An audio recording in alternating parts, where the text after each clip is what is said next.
వారు చెడిపోయిన వాడు అసహ్య కార్యములు చేయుదురు, మేలు చేయువాడు ఒక్కడైనను లేడు.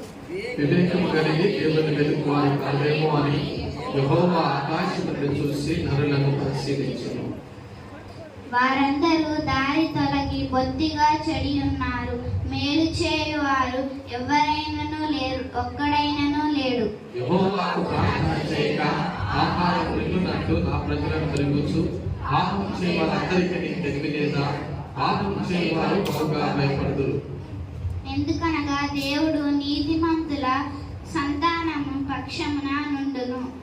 వారు వారి ఆలోచనను ధృవీకరించుదురు, అయినను యెహోవా వారికి ఆశ్రయమై ఉన్నారు. చివరి వర్షం అందరం కలిసి చదువుకుందాం. సీయోనులో నుండి ఇశ్రాయేలులకు రక్షణ కలుగును గాక. యెహోవా చెరలోని తన ప్రజలను రప్పించును. యెహోవాకు హర్షించిన ఇశ్రాయేలు సంతోషించు. ఇంతవరకు దేవుని వాక్యం చదువు.